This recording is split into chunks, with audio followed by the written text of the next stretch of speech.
Washington. 1 week after the 2016 election, President-elect Donald J. Trump tweeted that he was not trying to get top-level security clearance for my children, calling such claims a typically false news story. But he said nothing at the time about his son-in-law, Jared Kushner.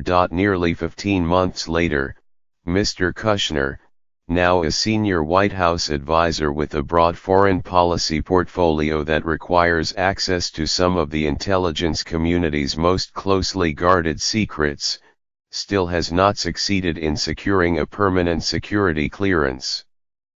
The delay has left him operating on an interim status that allows him access to classified material while the FBI continues working on his full background investigation. Mr.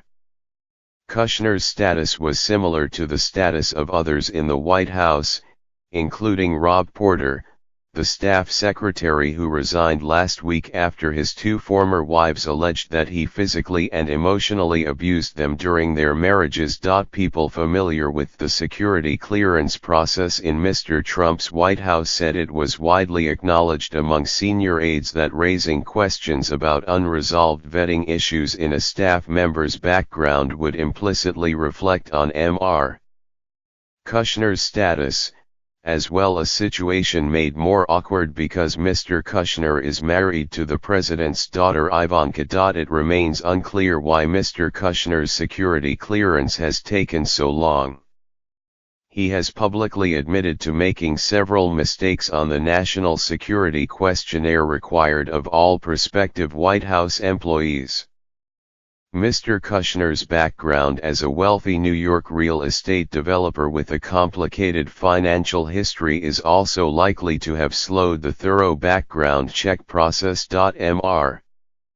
Kushner has also been interviewed by Robert S. Mueller III, the special counsel, though it is not known whether any potential actions relevant to the Russia inquiry are part of the delay in finishing Mr. Kushner's background check. Aide Lowell, Mr. Kushner's lawyer, said in a statement that it is not uncommon for this process to take this long in a new administration, some taking as long as 2 years, and that there are a dozen or more people at Mr. Kushner's level whose process is delayed.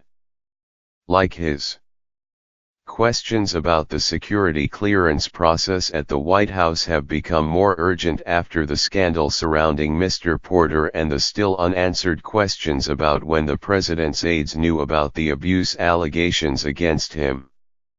On Monday, Sarah Huckabee Sanders, the White House press secretary, again refused to provide a detailed explanation. "I can't get into the specifics," Ms. Sanders said in response to questions about what Donald F. McGahn II, the White House counsel, knew about the Porter allegations and when he knew it. Ms. Sanders referred questions about the security clearance process and why Mr. Porter was allowed to continue working at the White House for so long despite the abuse accusations to the FBI and the intelligence agencies, saying they are the ones that handle the background checks and the granting of permission to handle classified information. It's up to those same law enforcement and intelligence agencies to determine if changes need to be made to their process, she said. The FBI had no comment on Monday. The finger-pointing has frustrated Democratic members of Congress, who have pushed to gain visibility into the security clearance procedure at the White House. Representative Trey Gowdy, Republican of South Carolina and the chairman of the House Oversight Committee, has refused to ask the White House for any information about security clearances or for a formal briefing on the matter, Democrats on the panel said Monday.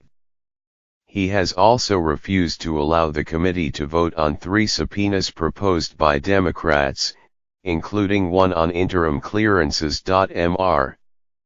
Gowdy's office did not respond to a request for comment. In a letter sent last week, Representative Elijah E. Cummings of Maryland, the top Democrat on the committee, pressed Mr. Gowdy to more aggressively tackle the security clearance issue, saying that news of Mr. Porter's problems had given the matter renewed urgency. If you had agreed to any of our previous requests for information on these matters, the White House would have been required to answer key questions about why Mr. Porter was denied a final security clearance.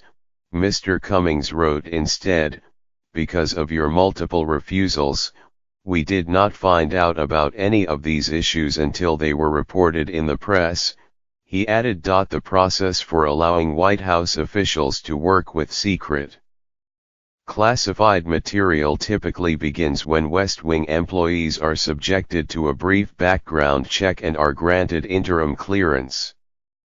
A full background check by the FBI and, in some cases, the CIA then begins. Officials with previous administrations said it is not uncommon for the full background checks to take as long as 8 months or a year, in part because of a long backlog in vetting the backgrounds of people needing clearance across the federal government.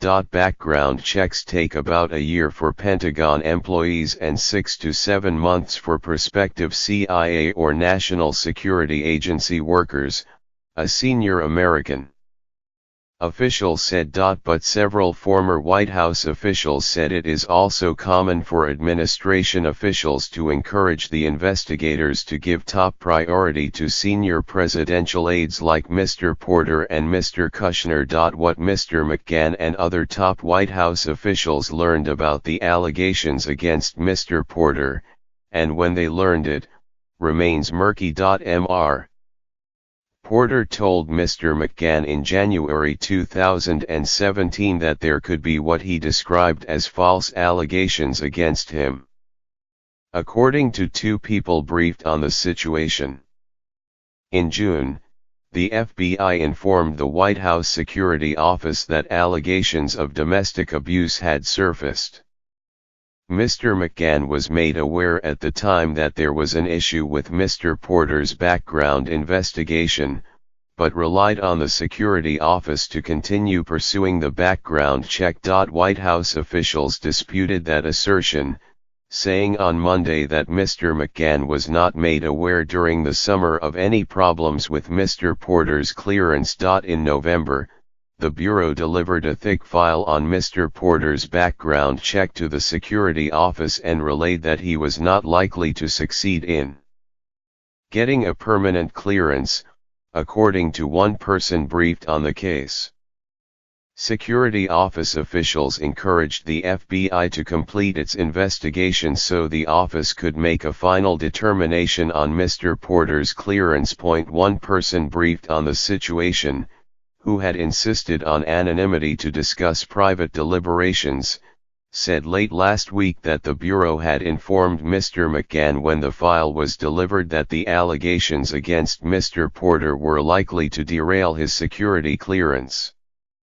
But on Monday, the person said that he had been mistaken, and contended that Mr. McGahn had not learned of the F.B.I.'s communications to the security office until much later. In Mr. Kushner's case, a final decision about a permanent security clearance is also still pending. Mr.